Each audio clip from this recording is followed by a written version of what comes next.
गौस पाक आपके गुनाहगार मुरीद आए हैं, हमारी झोली भर दीजिए, झोली को मेरी भर दो, वरना कहेगी दुनिया ऐसे सखी का मंगता फिरता है मारा मारा।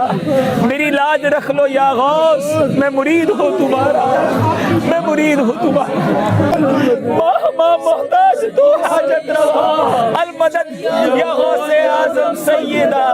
और जिन लोगों को ये अल्लाह के सिवा पुकारते हैं वो कोई चीज भी तो नहीं बना सकते, बल्कि वो खुद बनाए जाते हैं। वो तो मुर्दा हैं बेजान, उनको तो ये भी मालूम नहीं कि उठाए कब जाएंगे। लोगों, तुम्हारा माबूद तो एक ही माबूद है, सो जो लोग आखिरत पर ईमान नहीं रखते उनके दिल इनकार कर रहे हैं और वो सरकश हो रहे हैं। ये जो कुछ छुपाते हैं और जो जाहिर करते हैं अल्लाह जरूर उसको जानता है। वो सरकशों को हरगिज पसंद नहीं करता। और जब इन काफिरों से कहा जाता है कि तुम्हारे परवरदिगार ने क्या उतारा है, तो कहते हैं पहले लोगों की हिकायतें। ऐ पैगंबर, इनको बकने दो, ये क़यामत के दिन अपने अमाल के पूरे बोझ भी उठाएंगे और जिनको ये बेतहकीक गुमराह करते हैं उनके बोझ भी उठाएंगे। सुन रखो कि जो बोझ ये उठा रहे हैं बुरे हैं। इनसे पहले लोगों ने भी ऐसी ही मक्कारियां की थीं, तो अल्लाह का हुक्म उनकी इमारत की बुनियादों की तरफ से आ पहुंचा और छत उन पर उनके ऊपर से गिर पड़ी और ऐसी तरफ से उन पर अजाब आ वाक़ हुआ जहां से उनको ख्याल भी न था। सूरज खत्म हो जाए सारे इंसान मर जाएंगे, चाहे कोई बुजुर्ग है या गैर बुजुर्ग है, चाहे मुसलमान है या काफिर है। पारा सूरज खत्म, जमीन अपनी नबातात नहीं पैदा कर सकती, फोटोसिंथेसिस के जरिए जो करती है। जब जमीन उगाना छोड़ देगी तो अगर आप जानवर भी खाएंगे तो कितना अरसा, जिस तरह हमारे हुक्मरान हमें कहते हैं कि अगर टमाटर महंगे हैं तो दही डाल लो, तो अगर जमीन उगाना छोड़ दे तो हम जानवर खाएंगे तो कितना अरसा, मछलियां खाएंगे तो कितना अरसा, वो भी सारी मर जाएंगी हमारे खाने से पहले ही। दुनिया पे मौसमों का तब्दील होना, हवाओं का चलना, हर जिंदा चीज की खुराक ये एक सूरज के ऊपर डिपेंडेंट है। तो फिर सबसे बड़ा मुश्किल कुशा कौन हुआ? सूरज। आज तक किसी काफिर ने भी कहा अल मदद या सूरज मेरी मदद फरमाइए, हमें कभी वहम भी नहीं आता। सूरज की बरकत से ही ग्लेशियर्स का पानी पिघल के दरियाओं में आता है। जमीन के नीचे भी दरिया चलते हैं, जमीन के ऊपर भी, जिस पानी से हम लोग जिंदा हैं। और वो ग्लेशियर्स तक पानी पहुंचना भी सूरज की वजह से है, क्योंकि सूरज वेपोरेट करता है समुद्र के पानी को, वो हवाओं और बादलों की शक्ल में हम पर बारिश की शक्ल में और पहाड़ों पे बर्फ की शक्ल में बरसती है। वरना ये करोड़ों टन पानी अगर समुद्र से शिफ्ट करना पड़े उसका नमक निकाल के ग्लेशियर के ऊपर, पूरी इंसानियत क़यामत तक भी लगी रही, ये नहीं कर सकती। जो कहते हैं नहीं खुद ब खुद हो रहा है, और जो काम करने से ना हो वो खुद ब खुद कैसे हो सकता है, जब तक आप उसके पीछे डिवाइन सोर्स ना मान लें। God is the only explanation of all the physical phenomena in this universe.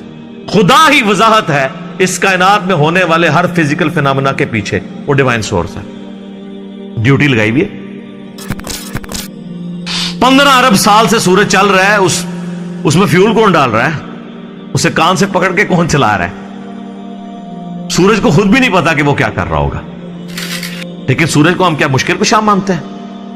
हालांकि सारी मुश्किलें हमारी वही हल कर रहा है। हम कहते हैं सबब है, फिर भी नहीं पुकारते। इतने बड़े सबब को आप पुकार नहीं रहे तो बाबे किधर से आ गए? बाबे तो खुद आपके नजरानों पे चलते हैं। खाना खा लें तो उन्हें टॉयलेट की जरूरत पड़ जाती है। और जो कोई कहता है ना मैं समुंदर, दरिया या जलजला रोक सकता हूं, वो अपना पेशाब को रोक के बता दे। नहीं। वो पिछले दिनों एक इंडिया के वो मौलाना साहब की वीडियो भी अपलोड हुई थी ना कि शेख अब्दुल कादिर जिलानी की मजलिस में एक वक्त के बहुत बड़े वली बैठे थे, उस दौरान उन्हें पेशाब आ गया और शिद्दत सीधी थी, तो रोक लेते ना। इन्हें खुद मान लिया कि बुजुर्ग नहीं पेशाब रोक सकते। वो कहते अब्दुल कादिर जिलानी ने एंड जनाब चादर सुटी, उन्होंने जाके डिगी थे, फिर किसी मैदान पहुंच गए थे, फारे हो गए वापस आए, तो रोक लेंदे ना। उसमें अल्फाज है, वो कहते हैं वो बहुत बड़े वलीउल्लाह थे, पेशाब नहीं रुका। नहीं रुक सकता ना, इंसान बहुत कमजोर है। खाना ना खाए जिंदा नहीं रह सकता, मोहताज है। सूरत अल-माइदा की आयत नंबर 72 में आया ईसा और उनकी मां रोटी के मोहताज थे। अगर ईसा उलुल अज़म पैगंबर मोहताज हैं खाना खाने के, और उनकी मां सारे बुजुर्गों से बड़ी बुजुर्ग वलिया मरियम बिनते इमरान वो रोटी की मोहताज हैं, तो बाबों की क्या औकात है? रोटी के मोहताज है, और रोटी खा लें तो निकालने के मोहताज, ना निकले तो फिर परेशानी। सब कुछ अल्लाह कर रहा है। तो मेरे भाई जब ये अल्लाह कर रहा है, पुकारना अल्लाह को है। इय्याका नअबुदु व इय्याका नस्तईन।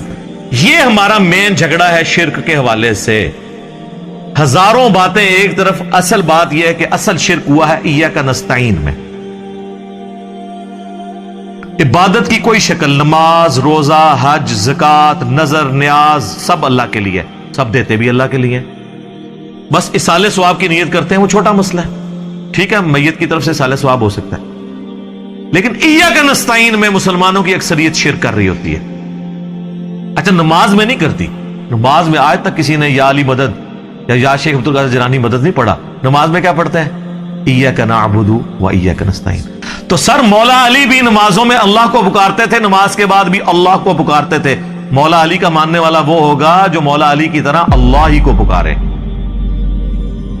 वरना मौला अली का मानने वाला तो वो ना हुआ। तो ये आप देखें कितनी बड़ी जुर्रत का ये लोग काम कर रहे होते हैं। हम जब समझाते हैं तो कहते हैं आप गुस्ताखी कर रहे हैं। सर जब आप ईसाइयों को समझाते हैं ना कि हजरत ईसा इब्न मरियम अल्लाह के बेटे नहीं है, तो ईसाई भी यही समझते हैं आप हजरत ईसा की गुस्ताखी कर रहे हैं। और कुरान में तो बहुत सख्त बात आई है। सूरह अल-माइदा की आयत नंबर 17 में लक़द कफ़र अल्लज़ीना क़ालू इन्नल्लाहा हुवल मसीह इब्नु मरियम, बेशक वो लोग कुफ्र कर रहे हैं जो ये कह रहे हैं